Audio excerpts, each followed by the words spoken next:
Good morning, everyone. Welcome to our town hall. My name is Christopher Reichert. I am the vice president of the MIT Sloan Boston Alumni Association and been involved with CIO Symposium since, 2005. That seems so went by pretty quickly. So I'd like to welcome Allan Tate as well to this conversation, executive chair. Hi, Allan. How are you doing? Good. Hello, everyone. How are you, Christopher? Excellent. Wow, what a beautiful day! Just before Memorial Day, it's there's a great Rodgers and Hammerstein song called "June is Busting Out All Over," and that's going to happen next week. Everyone should watch it. It would make you optimistic about the future. So, welcome everyone to this. We are today's agenda. We're going to have a look at the last two episodes, 13 and 14, and have a conversation. We'd love to have you join in on that. So, everyone's on mute at the moment. Just raise your hand if you want to make a comment or ask a question, and we'll unmute you. We ask that you join the conversation, turn on your camera, and you raise your hand in reaction, or if you have the older version, you just go under participants, and then we'll call on you. So please join in for this next part of the conversation. So Allan, let's talk about the last episode 13 was advice for CIOs from CIOs.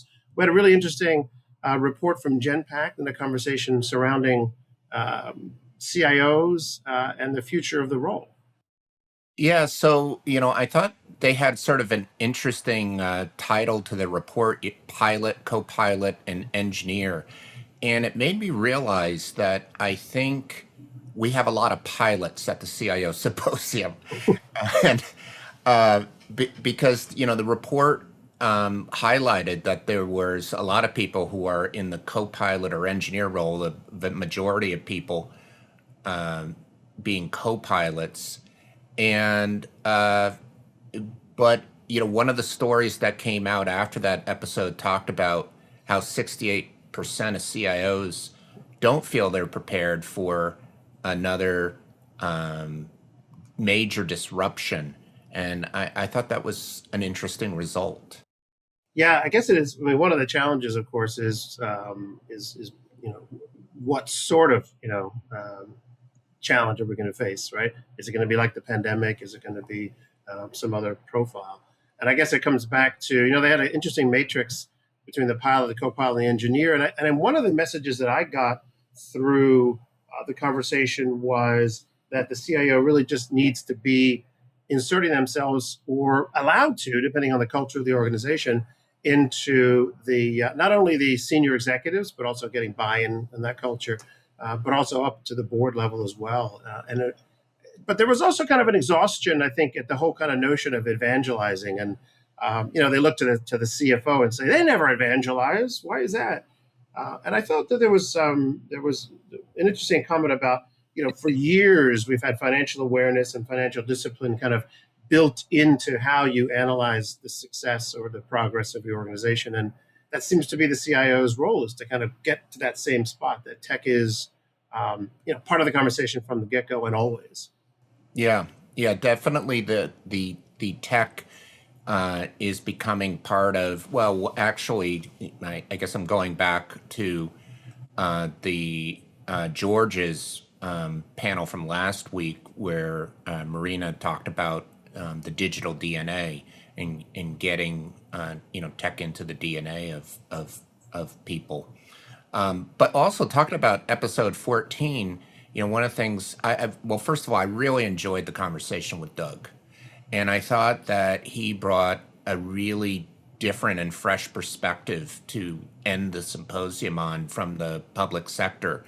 And, I was especially struck by his feeling that the arts, really turned out to be really good training for him in terms of speaking the crowds and communicating ideas. And, it really spoke to the need for diversity in terms of both people, talent, and training that people take on to do these roles that are more and more multidisciplinary, and also roles that have to be played from multiple places. The going into the office isn't the only game in town anymore, and so that was really interesting to me. And I do want to say too, Christopher has offered for people to raise their hand. Others can get into this conversation. We do invite you, especially if you haven't talked before. So feel free to jump in while we talk about these two panels. So it shouldn't come as a surprise to you or me, I think, from that the arts are a good influence on what I guess I would say is a range of thinking, right? I mean, you have an arts background, I think, and I do, from singing and whatnot. So it seems, when you come into the boardroom, the engineers, they talked about in the Genpact survey, they talked about the engineers having low business acumen, but very high engineering acumen. And I think having a variety of experiences as you're going through educational and personal lives, hobbies, it could be, really helps bring perspective to an organization, which I think David, like you said, was kind of a refreshing perspective about how, in episode 13 and in prior episodes, a lot of the conversation was really focused on data-driven metrics and areas of an organization that you can control. But he really talked about, which I thought was so interesting, about how the pandemic was a great example that, as a CIO of a city, he has not only a constituency of the employees and the organization to kind of keep moving forward, but all of the voters and all of the expectations that they have during, for continuity of service and for improvement of service, which is the metrics of success, I think, are vaguer than the ones that were in previous conversations. Yeah, definitely. I resonated with a lot of what Doug was saying about that. And as for me, in terms of the arts, I actually was a reverse of him. He started out in music and then moved into technology. I actually started in engineering and got more interested in the arts because my kids were interested in the arts, and then I got more involved in music and things later. Yeah. So, and now I've sort of blend those disciplines with what I do. So I think this is where I get to mention that I sang with Barbara Streisand. Don't you think this is like how often in life? I did literally perform with her in Australia back in 2000 when she came touring through Australia. And then she asked us to record part of her Timeless CD in the studios because she liked the sound of the choir that I was in compared to the Las Vegas choir. So there you go, name dropping the arts in technology. So I've had the arts and technology for years, so I totally agree. What about other people out there? Let's hear from some of our participants. There was, and while people ask their questions or raise their hand, coming back to episode 13, there was this notion of the slim core in an organization. Do you remember kind of the gist of that conversation? Well, I remember that some people admitting that they personally do not have a slim core, and I yes, that's Tom, right? that struck me. Yeah, no, I think the having there was what was it, rent, buy, and build notion, right? So I think when you're in an experimentation stage and it's a new initiative, you want to rent to figure out whether it's the right model or not, or how it would fit in with the evolution. And then if you like it, you buy. It's almost like real estate, right? And then finally you build it to refine it for what your business needs were. That's kind of what I got through that process. Definitely. Yeah, and I guess the one of the other things I would point out is episode 13 really emphasized the need to be data led, which I think we're all realizing data is becoming more and more important. And also the focus on changing the employee and customer experience, although as you mentioned, it came out when we talked to Doug in the public sector that it's even more than the employee and the customer experience. It's also the experience of all the citizens, at a broader scale. The other thing that I just want to mention about episode 14 that really struck me is, for me personally, the whole issue of bringing broadband and access to technology and making sure that we're bringing people up through the ranks of education with the right skills to prosper in the new economy is a much broader and more complex subject. I think Elizabeth Reynolds, when she was talking to Irving in episode 1, brought this up, but the report from that mid Ohio coalition that Doug was part of, they had a lot of details about how they're trying to address those issues that went much deeper into the problems and how they're trying to cooperate with different communities. So I really thought that was pretty interesting and brought the whole issue of training to a new level. Yeah, I agree, and I think that there was, I forget who mentioned it, was about the Trojan horse approach as well in influencing, right, people within your organization. That if you get people, if you can somehow influence other departments to hire or promote people who have, I guess, a data-centric perspective, or come from organizations where that was important, then you can help gain supporters across an organization, particularly when you're trying to move from being viewed as a cost center to a revenue generator. And I thought that was kind of clever in reverse. Yeah, so I still don't see any hands up, Christopher. Yeah, it's a quiet group today. It is a quiet group today. Oh, here's Irving. We can count on him. Did he raise his hand? I don't see it in here. Yes. You see it? All right, here we go. I will ask. Here we go, Irving. So you, I think, Christopher, you brought up the comment that one of the CIOs made, or maybe it was somebody else, that why do CIOs need to evangelize technology, whereas CFOs don't need to evangelize whatever they do?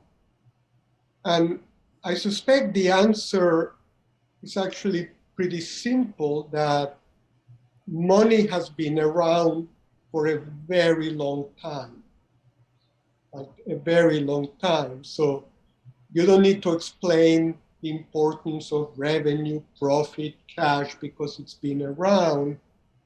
Whereas the importance of digital technologies and of data, it's still relatively new, 20 years, which in the scheme of things is not. And, our CIOs, almost by definition, especially the ones in our sessions and the finalists, are pilots. They are the cream of the cream. They really understand that. But I think one of the things that came out is, the vast majority of businesses are just not there yet, either in deploying digital, in deploying data, in deploying AI. And so the answer is, one still needs to keep articulating the business value of doing all that. Does that make sense, that that's the simple reason why these things are different? I think it makes sense to me. We've got two people who raised their hands. Martin, I'm going to go to you in a minute.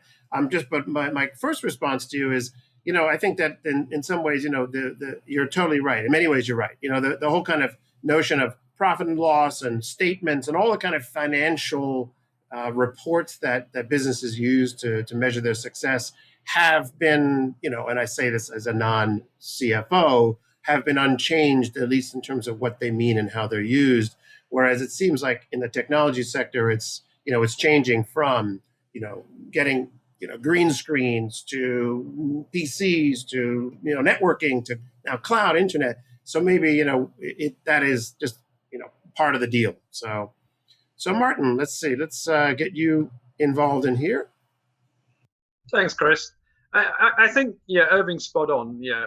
IT does not do a good job of talking the language of business. And I think that's IT is its own worst enemy because almost daily we invent new tech terms to confuse everybody by it, and we almost kind of we live by it. Yeah, these tech terms that we generate and everything else always perpetuate our own need to be, and I think because we don't have those conversations in the right way with the C-level executives and things like that, we cause so many of these issues, and it's trying to find that balance of how we talk the language of finance and the language of which is the language of business, really. Yeah, we talk the language of business. We talk about profit and loss. We talk about growth. We talk about how we're going to impact the bottom line. We talk about efficiencies and things like that. And yeah, if we can bridge that gap better, I think then it starts to change the way the conversation takes place. If only things would slow down, right? It wouldn't be so much fun if it slowed down.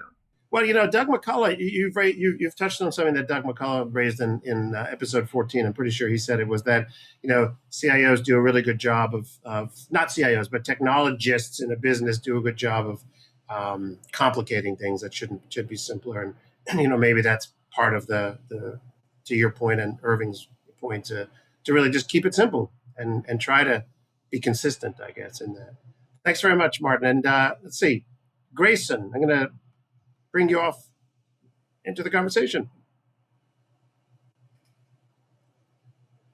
I think we can't hear you. Let's try that without mute. There you go. Welcome. I'm going to say something respond to something that Irving said, but then I think a continuation of it, because I think that yes, the language of business is often in finance, but innovation rarely comes through that path. I mean, I think the last time that I saw a significant innovation in the finance organization was ASC 606, and it's a compliance-driven conversation.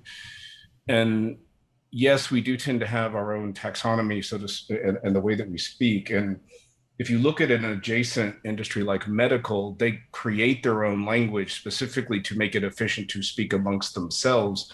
But very few doctors have the ability to communicate in a broader audience to get you excited about why you are having a discussion at something involving your heart, unless it's your heart. So I think that the people who excel at leadership in this have that ability to bridge both and make it meaningful to the audience as to why this is significant. Why is hybrid cloud? Why is the need to move things? What was the resiliency of a company that could adjust to the pandemic, and what were those components that made them resilient, and what was their resulting profitability because of it? I think it has to do with a little bit of both of those things. I totally agree. And them are fighting words, and nothing came out of finance, right? Ooh, for innovation. No, ASC 606 completely transformed my workload for a year. It was very transformative. Yeah. Well, thanks very much, Kevin. I'm going to go to you in a minute. Actually, now. Good morning. I smile at all these things because technology forever, and I would argue with Irving it's more than 20 years. I would say it's closer to 60 than 20. The pace of change has accelerated, that's for sure. But we've always had TLAs, and when we run out of TLAs, we go to EFLAs, right? 3-letter acronyms are replaced by the extended 4-letter acronyms. And that, I think Grayson's point that every company I've ever been in has had its own lexicon. And whatever the acronyms that were applicable to that individual organization is part of the fabric, and you either kind of figured out how to be, a thread in that fabric, or you were left out almost just because you couldn't speak the language. But as we think about this particular topic, something that has been a theme, and I think I've commented on the times that I've spoken up, is the board and the C-suite outside of the CIO CTO role, frankly, I think in too many companies is woefully inadequate for what they're facing. And when we think about, the compelling storytellers, it's the compelling storytellers that actually have a vision that makes sense.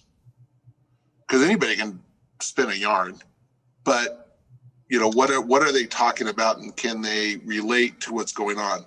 And if we were to blink and go back, and I think the gig economy is a great example of this. Think about the Ubers and the DoorDashes and the Lyfts and the Amazon Flex and all those things. they actually hire people without ever meeting them. And they have a whole workforce, forget the litigation and all that other kind of stuff in terms of they actually need to be employees, but they've disintermediated short-term labor pools in significant ways, literally all over the world in about less than 10 years. And if you don't have that combination of a vision that makes sense, a compelling story, disintermediation is not is inevitable, I think, ultimately for every business. The only question is what's the time scale that that's going to happen. And if we assume that CTOs, CIOs are the only ones that are going to evangelize, I think that's a huge mistake.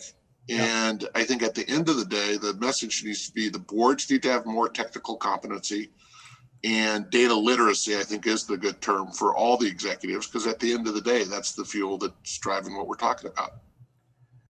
I totally agree, and I guess it's inevitable. And our challenge is to, how do we ride that tiger? So I'm looking at time, 10:50. We're going to go through 3 more. I've got Divya, Jorge, and David. So Divya, I'm going to go to you, and then David, and then Jorge. Thank you so much. I will agree with all my predecessors, but I would like to take it to a slightly different direction. I work for ThoughtWorks, and before that, I worked for Uber, which my predecessors have mentioned already. So one thing that I see constantly across while interacting with CTOs and CIOs, and we ourselves are trying to bubble up our conversations to the higher C-level, that is CEO, that they need to connect things to the business value. I agree that innovation comes from technology, but unless we help them connect business value to that innovation, things become a little difficult. And B, what I want to say is that there is a movement towards this direction. So for example, the newer concepts of data that are coming in, one example is data mesh, which believes in distributed data management, actually believes in lowering technology barrier and making the data owners, the data managers. So if you produce data, you manage data. How it happens? Because you create more self-serving technologies. So lowering that technology barrier across the organization is a great way of harmonizing things. And then, of course, the silos will break down. Yeah. Thanks for that. Yeah, interesting insights. All right, David, over to you, and then Jorge, and then we'll go back to Allan. Hi, thank you. I've been finding these sessions quite interesting. And wanted to react to a couple of things presented earlier today. One is, I very much agree that arts is an important background, and specifically it's a language that one can adopt and can learn. I am an artist in addition to all my other hats. At the same time, I wanted to just point out, I encounter a lot in my educational travels STEM versus STEAM, and I argue strongly against STEAM for one reason. One letter is not like the others. It's a different language. And STEM is very objective, and there's things that are provably correct. And so while I very much believe in art and the importance of the arts, I find that muddying STEAM with art doesn't let it sort of shine on its own. And I think that that's an important thing. And then I wanted to add a third language that we don't talk much about, but I think it's also important for anybody at the C-level and anywhere in an organization, and that's ethics. I think that the concepts of fair play, both between we ourselves and our customers, our vendors, our employees, there's a lot of stuff out there. There are people who act very Machiavellian, and then there are people who don't. And I think that it is a language that's worth understanding. At the very least, if someone is going to stiff someone, they should know that they're doing it and not have it hidden. It's a language that I think should enter the discussion as people are considering things. A quick thought on the rent, buy, build discussion, which is very interesting. And in fact, a lot of my consulting career was helping people through that. The big point I wanted to make there is you should build your strategic advantage. It is extremely important, and many firms don't even understand their strategic advantage. And if you're going out and buying a system that's the same one that the other 100 people in your industry use, you get no advantage from it. Companies we can name like Amazon that built a very different core system with APIs and stuff way before other people were doing that. They built a strategic advantage and leveraged it to a very positive result. And then my last point was going to be the issue of business language versus technology language, and who needs to learn what. I think one of the reasons I was successful as a consultant, I used to go into meetings saying I was trilingual. I spoke geek, I spoke business, and I spoke finance.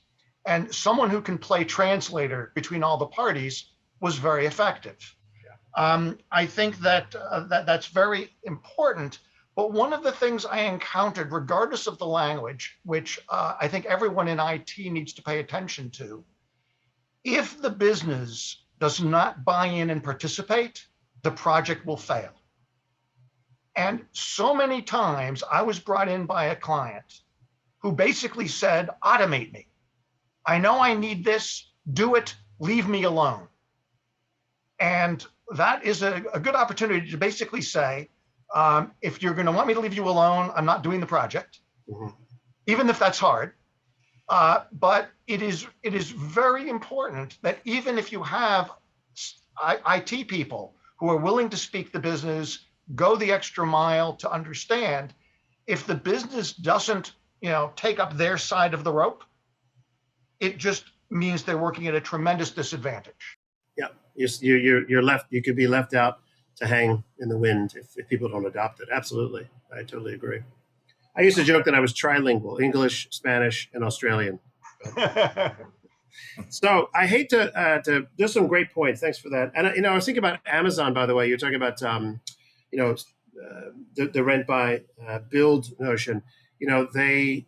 There's so many examples of them doing that. They bought Kiva Robotics back 10, 15 years ago, whatever it was, and took it off the market to use in their warehouse automation when other people weren't even kind of thinking in those realms, or weren't acting at the same speed as they had, which is something else that came up in our episode before. So thanks very much for that. So Jorge, over to you, and then back to you, Allan.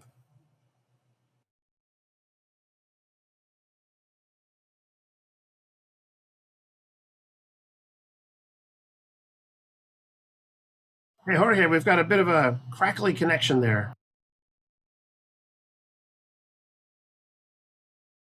Wow, it's almost like old TV days, right? Look at that. Can you adjust the rabbit ears maybe a little? Can you Let's hear do me that. better? Yeah, that's better. Looks like Okay, sorry. I want to piggyback on what David said about the three languages that you must speak. But when I talk to the CFO, you need to talk money, and that's very important.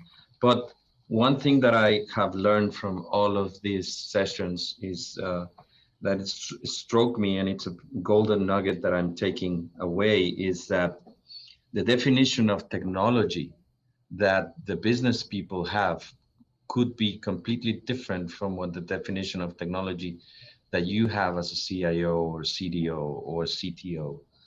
So the first thing you have to do, or what I am trying to do from now on, is to understand what is the definition that they have of the technology piece or the technology tool that you are trying to push, or that you are trying to put as a problem solver to a business imperative. If they do not understand and you are trying to evangelize something that they do not understand, it would be completely a failure. So it's not a tool. We all know, I'm not trying to preach to the Pope. We know that technology is not the tool. It's a mean to an end. we must focus to solve business problems, and we must also try to push the process change, the people change, and the cultural change to make it successful. So that's a golden nugget that I'm taking away from all of these interactions. Thank you. Thank you, Jorge. Well, I hate to cut this conversation short as we're kind of getting going, but Allan, you've got a few things to let us to talk about before we end at 11:30.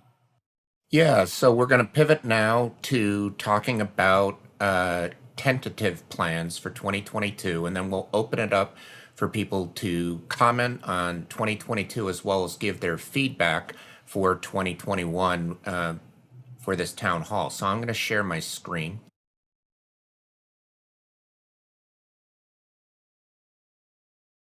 And we'll play from the beginning. So everybody can see my screen okay? Christopher, I assume? I can indeed, yes. Okay, so we're going to talk about the 2022 symposium, which is hopefully going to be the first hybrid edition. So let's just think about 2021. We went from April 5th through May 28th, and we had a program introduction and a town hall, and we're in the town hall right now. We also had 14 panel discussions. These were the traditional symposium panels where we brought together MIT thought leaders and in the trenches CIOs for the conversations that we've been doing for like 18 years now. We also introduced 6 open discussions. This was a new format where we talked about the theme of the week. We brought the audience in, and I think that they were very much enjoyed by many people. We organized 50 speakers, believe it or not, through these weeks. We also had 5 water cooler text chats, which happened after the panel sessions. This was an experiment, but I think it was successful. And in addition to that, we also had a community going on during the symposium. So in the International Partners booth, there were 5 round table discussions. These were also known as dinner party discussions because they were intended to be more intimate discussions, a smaller group, an opportunity for members of the community to get to know each other, and also an opportunity to go deeper into subjects. You know, normally at the symposium, we talk about leadership topics and high-level technology topics at the level of the CIO. But the roundtable discussions, the opportunity to go deeper into cybersecurity or other topics, a little bit more free-flowing. We also had 7 open houses with MIT Exec Ed, and also the Sloan Boston Alumni Association, which is our parent organization, shared 4 events, exposed them within the community. These are other events that the Boston Alumni Association does, but made it very easy to join and participate in those events if you're a member of the community. All that was happening. And I do want to remind everyone on the call that as part of our commitment in 2021, everybody who has become a member, your membership will remain good for 2 years. And so that'll take you through April of 2023.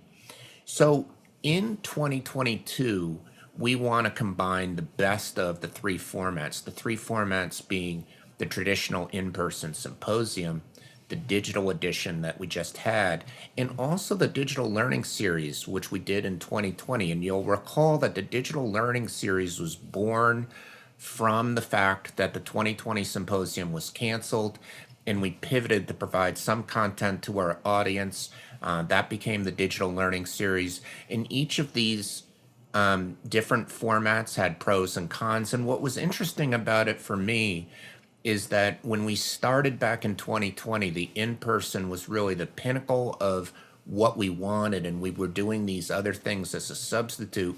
We've ended in 2021 realizing that each format has its own advantages, and we really don't want to lose the benefits of the best of each one, and we're not going to. We're going to take what we learned, and we're going to move forward and continue to make the symposium better. So, Plan A, and there is a Plan B, but let's talk about Plan A. Plan A is to have a hybrid symposium. Now, it will be on MIT campus. We are committed to returning to MIT campus. We do not have the exact location. We can say that Kresge is out of the question because they will be doing construction in the parking lot next to Kresge, and unless you want to listen to pile drivers going all day, we're not going to be going there. I can say, to mark your calendar, that the symposium will happen on Monday, May 23rd, with Sunday, May 22nd, being at least the CIO award dinner and maybe other activities. We're not going to be wedded to the exact format that we had in prior years. So Sunday, May 22nd, Monday, May 23rd, we're going to hold the symposium on MIT campus. We will enjoy all the things that you're used to in terms of keynotes, panels, the CIO award dinner, sponsor tables, in-person networking, but attendance will be limited to around 250 or 300 people. The only place on MIT campus to get those larger crowds is Kresge, and Kresge's out of the equation. So the symposium will include a digital component, much like 2021. So the community will continue to persist. We will peel off some of the panel discussions and put them into a digital format. We'll also have some open discussions as we are having now. We will have another town hall, and the digital edition will be available to people who are members of the community like you. So let's just look at May. So this is a picture of the core of the symposium. We're talking about the in-person event being Sunday and Monday, May 22nd and 23rd. Tuesday is a travel day. We then have an open discussion for the panels that we've had so far. We have 3 days dedicated to panel discussions. So peeling off those 6 panels, because we have a smaller format and in-person, we can have a couple of panels per day. You know, this year we had 1 panel per day, but, you know, for 3 days, we can definitely scale to 2. An open discussion on the following Wednesday and town hall on June 2nd. So it's a nice combination, and I think it's going to be very nice to go to the in-person, see each other, and then continue that networking within the community environment. It should be very nice. But now I want to zoom out a little bit. Let's zoom out to the whole year. So the community is not going away. So so we're talking about from June of 2021 in this picture through June of 2022. During 2021, there will continue to be some community activities, and then starting in 2022, we'll have a warm-up period where we'll feature something that I call a podcast plus. And that'll lead into May, that showtime when we have the symposium. So what happens in the off season? What happens in the warm-up? Well, let's talk about that. So the thing to remember about the community is that the philosophy of the community is we're building this together. We've started the community in 2021. It's not over. And, you know, I will point out that a lot of interesting things have happened in the community. You know, you had Chitra Dwarka leading the International Partners booth with other organizing team members, you know, Christo and Bassam and BJ. They were all working together, and they had 5 roundtable discussions, and she is planning to continue having occasional roundtable discussions within the International Partners booths. You had Courtney Burt, who had open conversations or open houses during the symposium season.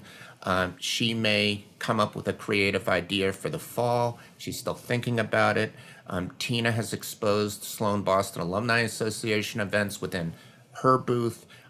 Some events will continue to be exposed. You know, what I would remind people is that the community and the symposium is like a resort town. If you think about Stowe, Vermont, if you're a skier, the symposium is the mountain. The panel discussions are the slopes that you come down during the day, but then you take your skis off and you can go to the restaurants or shops. Those are the booths. And so during the off season, when the mountain is closed, those booths will still have some activity going on in them. And I would also point out that there are opportunities for more space. I mean, creating a booth, technically, like digital transformation, it's very easy. I can create a space within the community in about 10 minutes. The issue is having a purpose for that space, having a culture for that space, having a reason why people are going to visit the space. But if there was enough people interested in a particular topic, could be ERP or cloud, we could create a space and have that begin to take form for those deeper conversations. Or maybe we could create a space just for fun.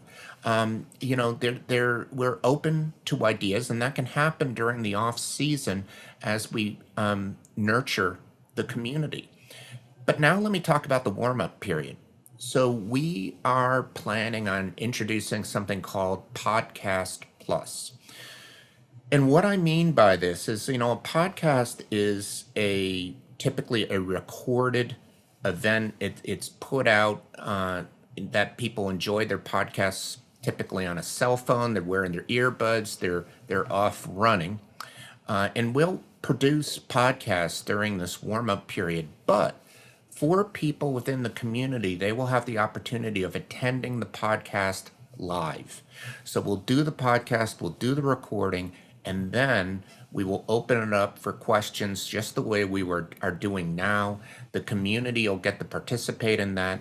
That part won't be open to a typical podcast listener. They'll get the initial recording in the podcast, but the community will get what I call Podcast Plus. And I think it's going to be a really interesting format, a fun format. I think some of the people in the community had talked about maybe having conversations right after discussion with a speaker, which created some complexities when you're talking about a panel. But in the Podcast Plus format, I think it's doable. I think it's going to be fun.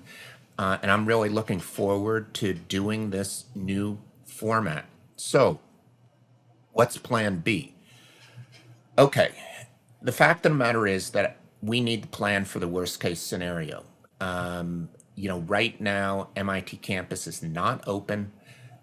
There's not a commitment to space because we can't get one yet. It is possible that there will be a resurgence of some strain of COVID. I mean, who knows? The fact of the matter is that we are preparing for the possibility that we would have to do a completely digital edition, second digital edition. Let's cross that bridge when we get there. Right now, we're planning on a hybrid edition. I think that there is a really good chance that that's gonna happen. I mean, a very, very good chance, but we have plan B in the back of our head, and we'll continue to plan until, you know, the MIT and the government says that we no longer need a plan B. So limited seating. So here's what we're going to do. We know that we have limited seating. So we are going to hold a lottery as soon as possible. As soon as we know the location and pricing for the symposium, we will offer tickets. So it's basically a first come, first served basis. You know, when you sign up for the lottery, your name goes into a list.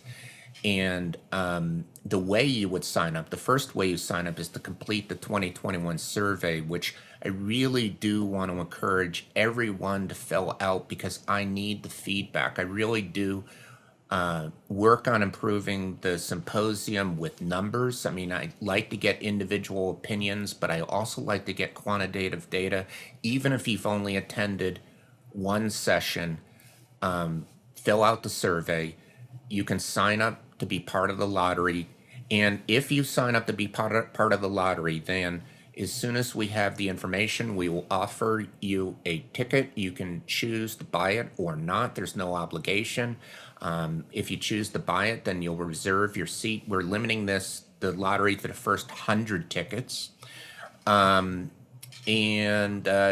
respond within 7 days. Otherwise, we need to take that spot and offer it to the next person who signed up for the lottery, and we'll just go down the line to offer the tickets in a a fair way to people so that they can reserve their seat at the symposium. So, what I would ask is, let's celebrate.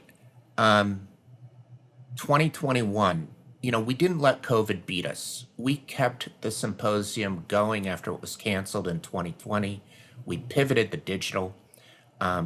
We created an online community, which is just started, and we don't even know what it's going to grow into.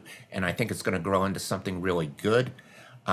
We discovered some unique benefits of other formats that we can take advantage of to continue to innovate, continue to improve the symposium. We continue to learn together.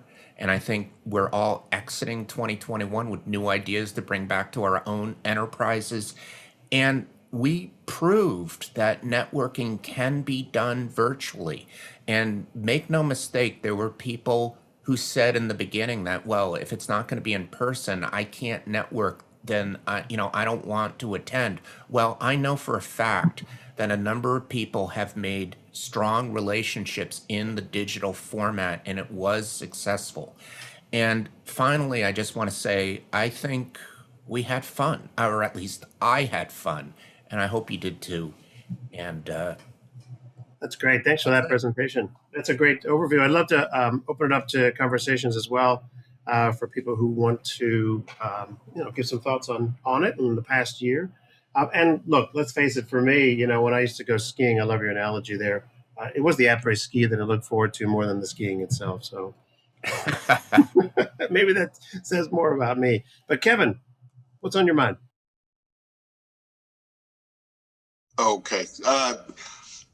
Allan will know this. Throughout the course of the last 6 weeks, periodically I've sent a note to Allan, just really supporting him and the entire team. Because I think the concept of how this came off, the curation of the speakers, the prep that all the moderators did, we had 1 or 2 days of, glitchy technology. But given the complexity and the frequency of doing this 3 days a week, I think the group should be incredibly proud of what they've accomplished in this first digital edition. And it just, I'm just going to say verbally to the wider audience what I've shared with Allan privately via IMs. So just congratulations to all. I did have one thought, and as you were talking about the Podcast Plus, Allan, is there a way in the community, or just give some thought to what I'll, for lack of better words, mini TED Talks, that you could have individual members do, probably nothing longer than 7 minutes, and probably 3 to 7 or 5 to 7, something in that range, to highlight something that their organization or they themselves have done. I think it would be interesting to, and let's just use the example, the Toyota example, where they did the financial services for Mazda in 7 months. That's certainly worth 5 to 7 minutes for almost any CIO to say, how in the world do you take something that fundamental and make it a multi-tenant branded offering in that short of a time frame in an organization that size? And I think, we scratched the surface with the panelists, but my guess is there's 1,000 more stories like that might be of interest to the community. And 20-minute TED Talk, I've actually worked for TED Talks in Boston for a cup of coffee, and it's not easy to curate those things. But to have some channel for individuals, whoever have that interest to self-produce, to one, be able to distribute it to an interested audience, and 2, get feedback from that audience, how to make them even better. So it's an extension of your Podcast Plus, but it was something I was going to send to you privately, but since you brought it up during the preview of next year, I thought I'd just share it with the group. Well, Kevin, I must say I really do appreciate your feedback. You have no idea how getting a note like that puts wind in my sails. It's very much appreciated. And I love your idea. I'm going to think about that. We will talk about that, and we'll see where we go with it. Well, Grayson's on this call, or was, and he knows I'm a blowhard, so I'm glad I can really put wind in your sails, Allan. Make good use of that, right? No, that's a great idea. I love it. I think, one of the things about making that makes the community vibrant is content and input and conversations. And so, if that can stimulate conversations in addition to the podcast and the panels, it's great. And yeah, I agree. I think, Allan, I mean, hats off to you for, all the organizing team. What was it? 50 speakers you mentioned, 23 panels today. And for so many weeks, 3 times a week. I'm sure you're looking forward to Memorial Day and a bit of a break in the summer. You bet I am. Pat, what you got? Hi there. Good to see you. Y'all, how's everybody today? This is another fun one. It was great to hear kind of the synopsis as well as closing conversations. I've said it before and I decided I'd repeat myself. I found this particularly enjoyable. I loved the democratization of conversation. I feel more comfortable talking in these groups than I would raising my hand in a big event at Kresge, which is just me, but I suspect there's others like me. So I love the hybrid method going forward. Allan, you and I have talked about this, and I just wanted to congratulate you on a great season and thank you for doing all this. Yeah, you're welcome. I agree. We were talking before we started today about how in some ways, a year ago, we were panicked about the CIO Symposium and the in-person side of it being so important for people to connect. But then I kind of remembered that, back in the 30s, we had, FDR and the fireside chats that brought it into people's living rooms and really connected him with the American public. And then in the 50s and 60s, television brought these sort of characters into our living rooms as well. And I think that, for all the downside of staring at a tiny little circle that is the camera and then the screen, I think that really made these conversations much more personal by being able to see everyone on the screen there, and then the community enhanced the continued ongoing conversation. So, yeah, that's the hybrid that you talked about, right, Allan? Indeed. Yes, I think, as I said before, I think every format has some advantages, and we just need to identify those advantages and keep them going. It's non-exclusive. Yeah. David. Hi, yeah, thank you very much, both for what you've done this year and all the planning that clearly has already gone into next year. It's really wonderful to see the progress, because even as I am mostly retired professionally, I still think of this community as still my community. And I wanted to, I guess, present an idea that may or may not fit in your vision for next year and for the intervening year between now and then. But whether a philanthropy-related track or kind of concerns, things that are related to what we do, education-related, things that help attract people to these businesses with the mindsets we'd like them to have. We have a vision for the people we want to be working with, and we can, through STEM education and people learning to communicate with each other, there's a whole lot of philanthropy that's possible to try to bring about the communities that we want, by looking at what we're doing with kids. So I think that whether it's time, money, ideas, a lot of people would like to contribute to this, and this could be a forum to help bring people together to that effect. Interesting idea. Yeah, David, let's talk about that offline sometime. Happy to. Yeah, I think it's interesting. It's one of the things that we've, I think, struggled with. At least I struggled when I was leading the event years ago with, what is the why do people come to the CIO Symposium? Is it to learn a very specific skill, or is it really kind of get the gist of what's going on in their industries? And I think that the community side allows us to have, conversations that are, I guess you can call them tracks or channels that are very focused. And yeah, I like that idea. So thanks for that. Joseph, you're up. Allan, Christopher, others, I appreciate the diversity and the variety of staff, the backgrounds, the geographies, the guests that you have. Excellent. Keep up the good work. Thank you. Thank you. Yes.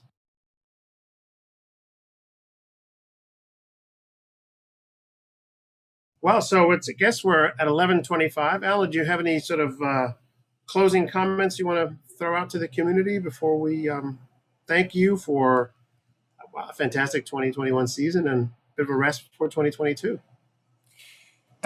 I would just say that I really love the ideas that have already come up, and I'm open to these. I think that, as I mentioned in one of my slides, this is a community. I'd like to see us build it together. I would look to the volunteers who have already created some booths, and there is space for other booths as long. The thing is that there needs to be a group of people passionate about a topic to curate the topic and to make a space for that. Technically, I can create a space in the community in 10 minutes, as I mentioned, but if there's critical mass on some of these other ideas, we can integrate them in. One of the visions about the community is that it is a place that allows us to have conversations that are wider ranging than the symposium. The symposium has always been talking about leadership. It's always been about bringing together the best CIOs with the MIT academic thought leaders. But I think there are other topics that are related, and they may not be applicable to everybody who's coming to the symposium. But if you think about the shops and restaurants at the base of Stowe Mountain, you don't go into every restaurant, you don't go into every shop, you walk down Main Street, and we have an opportunity to build up Main Street.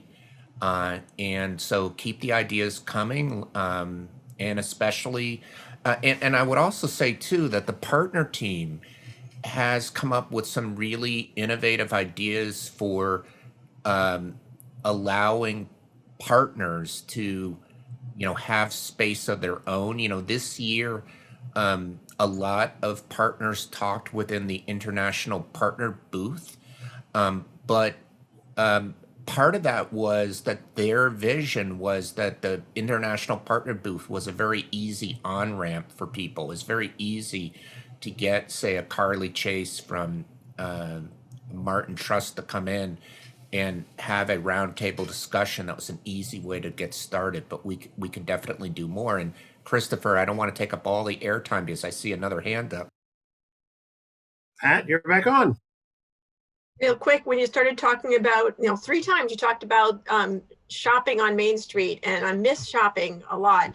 So it dawned on me, you need a souvenir shop, and think about it. It really actually makes sense. You need a souvenir shop with some branded materials. CIO swag. Is that what you're saying? Yeah. Maybe we need to have, coffee cups and hats and whatever, a place to buy that. I love that idea, Pat. There you go. Idea number 3 for the day. And I think, one of the hallmarks I think that I've looked to for the CIO Symposium is continuous innovation in the conference itself. So, whether it was the Innovation Showcase or the CIO Award. And I think that this year has really kind of accelerated that transformation with the community and the use of Zoom and all these things. And so I think with that, I'd like to thank Allan for a successful first digital edition of the CIO Symposium with the big reset in 2021, and look forward to the podcast in 2022. Well, thanks to everybody. Thanks for coming, and I look forward to seeing you in 2022. Bye, everyone.